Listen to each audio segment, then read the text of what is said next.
Good morning. Good morning. Susan Gerbic here from Guerrilla Skepticism on Wikipedia. Maybe I should come up with a theme song. Oh my gosh, nobody do that for me because I know you'll use AI.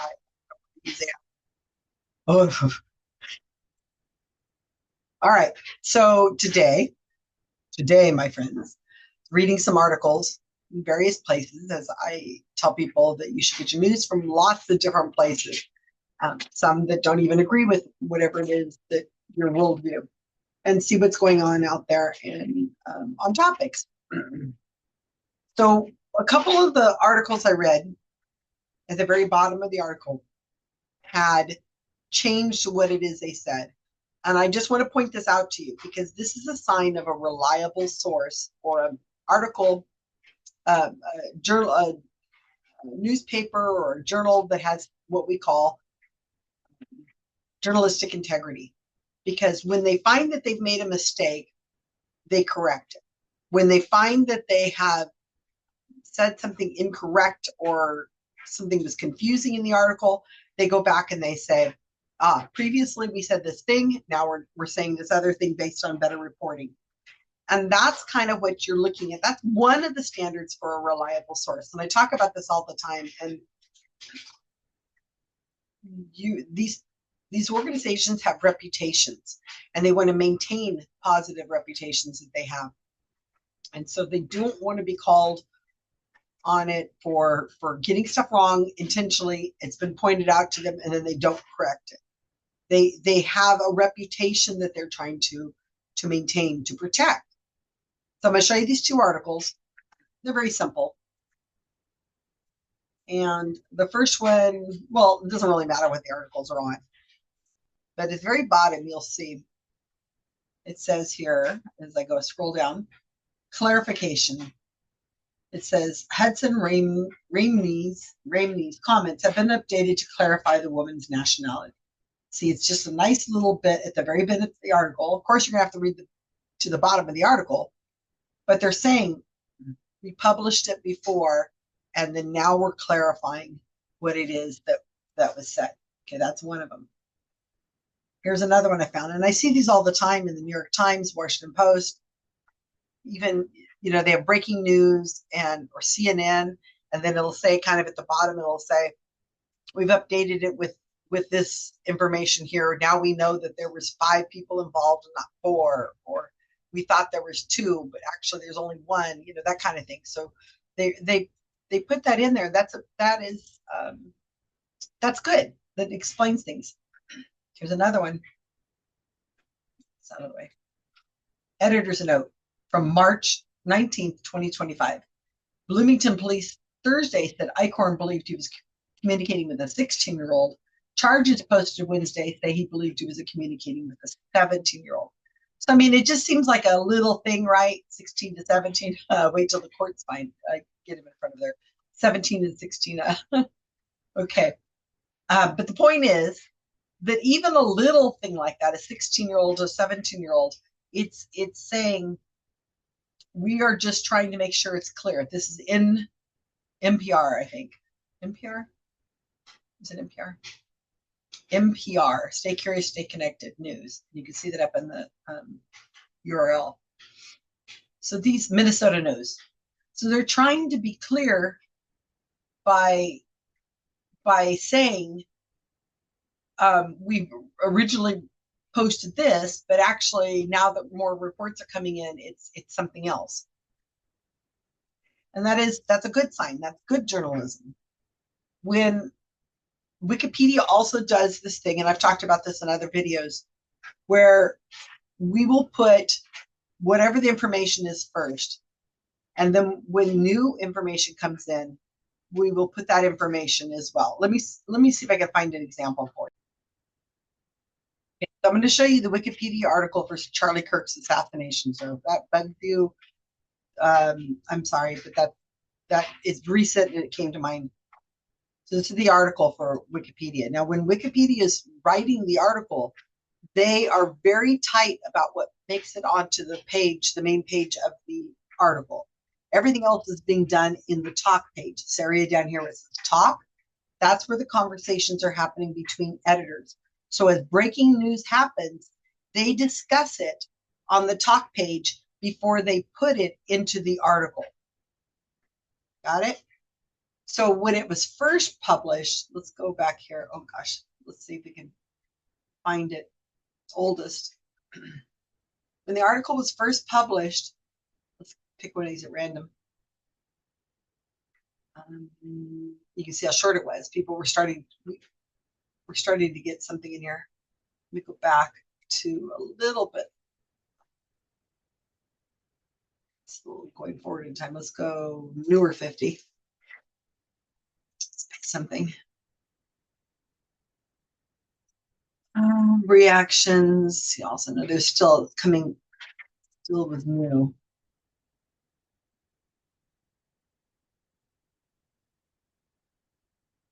Okay, so like here it says, shortly after the event started, later it was reported that a male suspect was in police custody. Video record the moment. Okay, so they reported that early on, and it was wrong. I mean, it wasn't wrong. They had somebody in custody, but it wasn't the right person. Here again, shortly later it was reported a male suspect. This article is being written very quickly. This is probably within hours of what actually happened.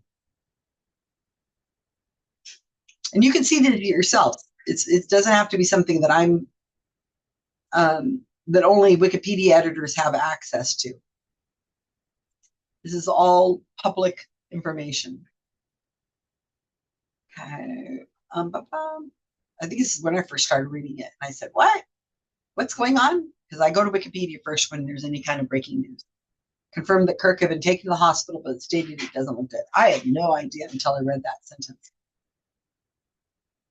So,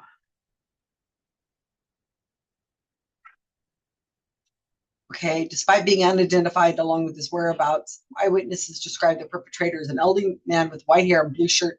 After the shooting, witnesses confirmed that the man shouted that he'd do it again. All right, so these are the things that are going. Like I said, this is all happening in a really short time. See, September 10th at 12:52. So it goes on and on. Let's go to the current article.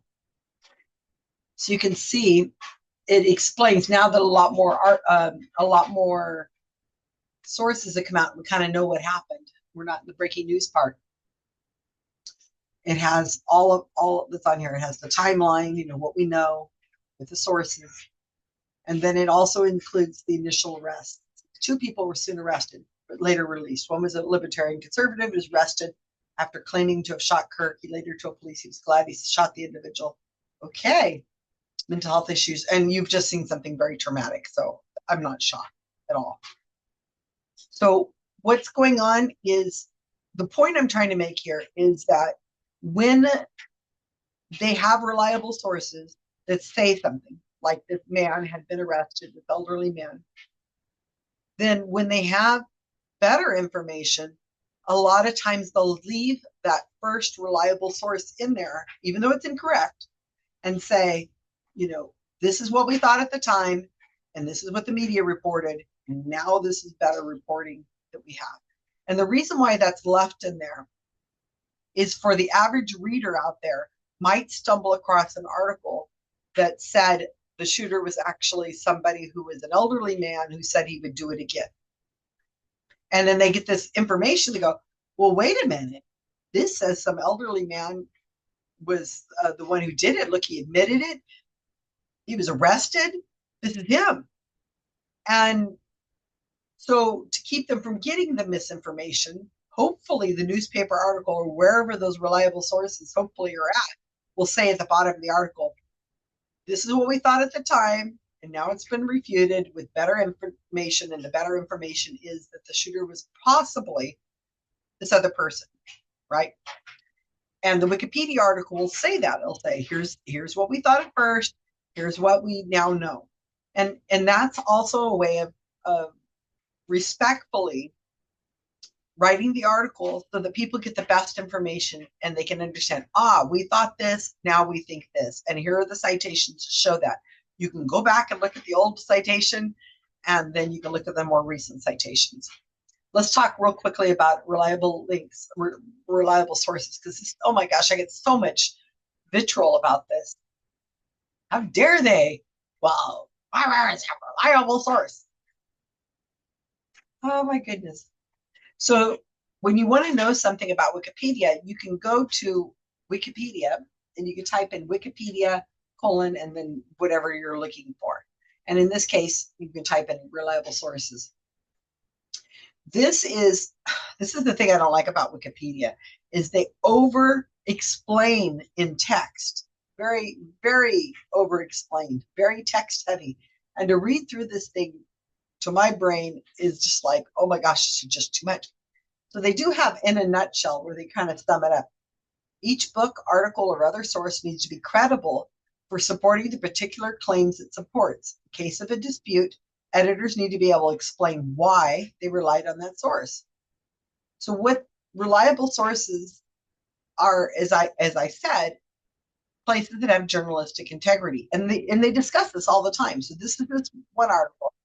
They have a reliable sources notice board. In other words, this is a discussion thread that has probably got, oh, I don't know, thousands of entries on it. List of archives. Yeah, look at these. So these each contain tons of page. Each of these are a page that includes tons of information. So here's what did I just click on? 453. See, car brochures. This is all being discussed under the notice board for reliable sources. Status of the Burgee people, according to a self-published book. Oh, long discussion. Zoom Earth, is that a reliable source? Here's about the self-published book again. You see all these editors having discussions about this. Are these reliable sources for BAALBEK? What is that? Lebanon. All right. Universe Guide. Then they're having discussion that includes a vote on this one. Okay. Thepostwriter.com.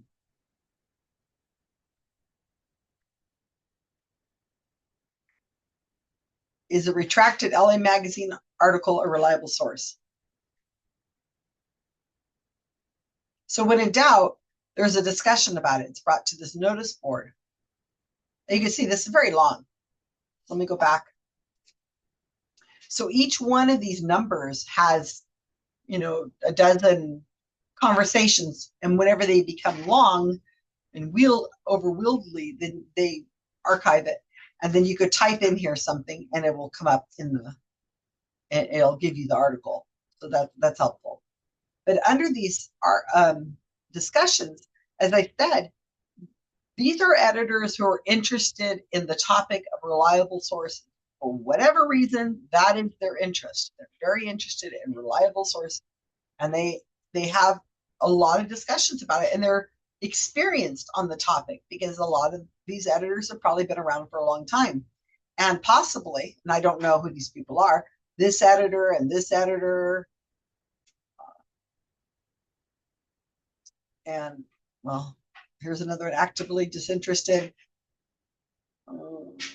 Probably you'll see them coming up over and over and over again on the reliable sources because they find that topic interesting and they have experience because they've had many conversations about it. So you can see over here has like a quick guide, The Guardian in Nigeria. How about the reliability of WION? What is that? Is that a station, news station? World is One News, an Indian English language newspaper located in India. Popular Mechanics Online for Flying Saucers. Is that a reliable source? Ooh, UFO. We got a UFO one 3 days ago. This is a discussion that's been already confirmed. I'll have to check that out. I haven't seen this because I don't follow this reliable sources area. So they're talking about it. These are opinions. This is not a vote, you guys. We call it a vote, but really it's not like anybody's adding this up. It's who makes the best arguments for or against, and then they'll decide. What did they decide? No consensus. So in other words, it'll be debated again some other day, something else. CBS News and Bari Weiss. Is that a person or is it a place? A religion? Who's Bari? What is a Bari Weiss? American journalist, editor-in-chief of CBS News. Okay, it's a woman. No idea. Is there a consensus on the reliability of the Hindustan Times? I guess it's an Indian. So these are all discussions. Oh, classmates.com. I remember that. The editors recommended other editors consult classmates.com as proof that the agent editor believed the person to be as different from what is reflected in the article. So can we use classmates.com? Right. So, Diane Keaton, graduation date is referenced by her high school yearbook rather than through classmate. So fascinating, very interesting, right? So these conversations, people will come to me and they'll kind of attack GFW or whatever, or me, for being like so hyper focused on certain topics like UFOs. But to be honest with you, there's millions of topics out there and millions of other questions that are going. Did you see how many referred to something that was happening in India? Who knew? So there's lots and lots of discussion out there that is far more interesting. Well, I don't know. That is more personal to the people who are interested in the topic. And rules are discussed all the time because they're interpreted, right? Okay, let's get to this final thing I want to give you. Let me get to the top so I can show you what it's called. You can bookmark these, you guys, and go back and check them for yourselves. This is a reliable source, perennial sources. Now, this is edited and changed as things change. So as there is a consensus, what is a reliable source and what is not a reliable source, then it will change.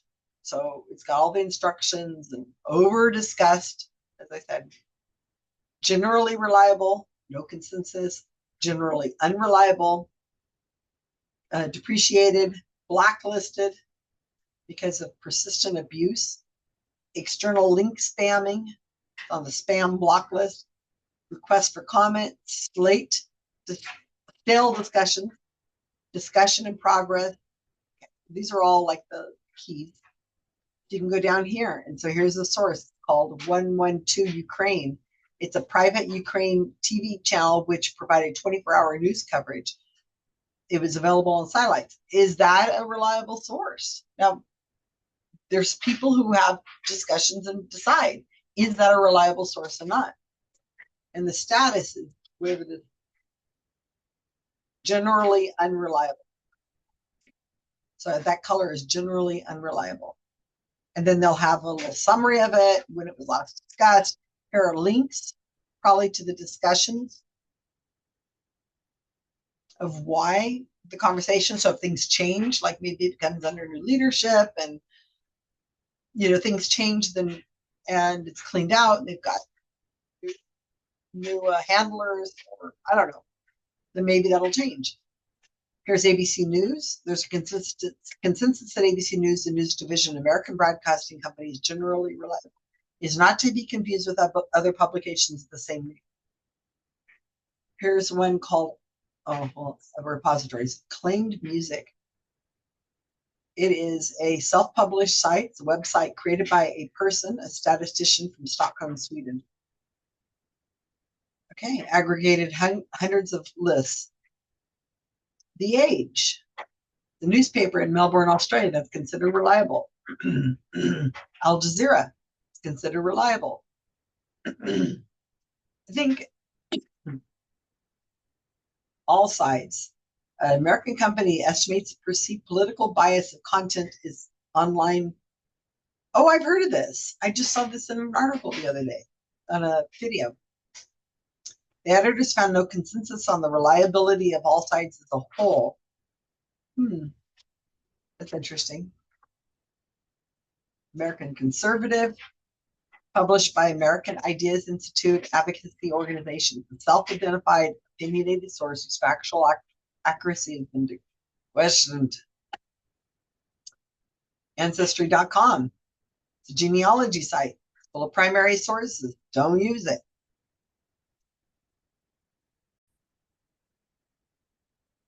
Did a quick search on here. I looked at OAN and the One American News Network because I've heard this from different places that they were upset that it's not used. Can't use it, and there's a reason. As of 2019, they've discussed that there was no clear consensus to depreciate One American News as a source, like the Daily Mail. They noted One American News Network published a number of falsehoods, conspiracy theories, and intentionally misleading stories. Should not be used ever as a reference for facts due to its unreliability. It can still be used as a primary source when attributing opinions, viewpoints, and commentary, meaning it should not be used as a source outside of its own article. What is that other one? News Nation? Oh, no, that's it. How about Truth Social? Just thinking. Truth Social. I'll see it on here. I guess because it'd be like Twitter. I don't think he used. Here's Twitter or X. So don't use it. It's a social network, self-published source, considered generally unreliable and should be avoided unless the author is a subject matter expert or the tweet is used for an uncontroversial self-description. In other words, if somebody was to say, I graduated with a degree from such and such university. That should be checkable. You should probably go to a different source than that, but it's not like you could use it. They should only be cited if the user's identity is confirmed in some way. All right. So sometimes Urban Dictionary don't use. So this is very fascinating, and this will change, like I said, depending on what it is, what time it is, when it has been used. Oh, look at Village Voice is an alternative news weekly that has received multiple Pulitzer Prizes. Voice of America, American state-owned international radio broadcaster. Fascinating. Have Vice Media, no consensus in the reliability. So it'd be a case by case kind of thing. So I've seen people whose family announces on Facebook or Twitter that somebody has died, oftentimes using the person's own account. So they'll say, it's with a deep sadness. I should let everybody know that so-and-so has died. I did that. I posted on social media that when my partner, Mark Edward, died, it's a way of just letting everybody know all at once. And, well, most people, and the word can spread. So when I'm at the grocery store, I don't have someone walking up to me and saying, "Hey, what's up with Mark?" And then I start crying. Like, no, he's dead. Sorry. And then it embarrasses the person talking to you. So a lot of people use social media for ways of letting people know. And when you're trying to do something and quickly and you want to get the article updated, you can use social media for those instances until something a little more official comes out, like an obituary or something of that sort. If the account is generally reliable, or it's obvious that, like if I make the post and it's obvious it's Susan Gerbeck and everybody's known that Mark's been sick for a very long time with prostate cancer, and I make that announcement, I think people are going to kind of go, okay, yeah, well, we knew this was coming in. Here are pictures of people at her house, and they're standing around his bed and all that kind of stuff. Even the raccoons came out. I'm not kidding. At least one. But until another reliable source gets out, will use social media. It's okay. I mean, it can be a challenge because we don't want to have anybody put something that's not correct. So anyway, I hope this is interesting to you. This is a little bit in the weeds of what is a reliable source. And I have talked about this before, but I get this question so often. People are very offended that their reliable source isn't included and allowed on Wikipedia. And we can't use the Daily Mail and Breitbart. what is that one that's owned by the Onions trying to take over? Alex Jones. We can't use him as a reliable source. But people do get upset because we're not allowing those people to be used. They're saying they're being censored. And I have news for you. Wikipedia is not free speech, right? There's rules. So if you want to go onto your social media and use your social media for free speech, knock yourself out. But Wikipedia is not free speech necessarily. So it's a bunch of rules that we're trying to make it accurate and trying to make it as neutral as possible with the sources, using the sources that we have. We cannot allow sources that have been known to make stuff up to be unreliable and to never correct when they have made a mistake. They just double down or just leave it as it was. And that's not journalistic integrity. I had an interview today, just today, with a man, because I'm going to be doing a conference in West Virginia. I don't know when you're watching this video. I'm recording it on October 15th, 2025. I'm going to be doing a Skeptic Camp in West Virginia. And he writes for a newspaper or journal in Guyana, Africa. And it was so interesting because he asked me for quotes and he had an article out just lickety split. And one of the things he asked was about what can journalists do? And I said, journalists are our heroes for Wikipedia editors because it would be very difficult to write Wikipedia articles if we didn't have journalists, people who practice integrity, writing for places that have reputations, and then those places want to protect their reputation, so they want to get it right. They don't want to publish something and be sued. They want to have it correctly written and correctly as good as they can get it. And it's true. I mean, there are some journalists out there who do a terrible job. They just say whatever, clear bias, and so on. But for the most part, our heroes are journalists. They're doing a really good job. And they're doing the best they can with the limited resources that they're given, as a lot of journalists' budgets are slashed and they're laid off. And so you've got one person trying to do the work of 3 or 4 people. And I truly mean that. I think hats off to all our journalist friends. Sorry, I'm trying to get rid of this cold. It's almost done. All right, take care, everyone. If you have questions, please email them or leave them under the whatever. Send it to me a DM on Facebook or Twitter or wherever, or comment underneath the video. Thanks, everyone.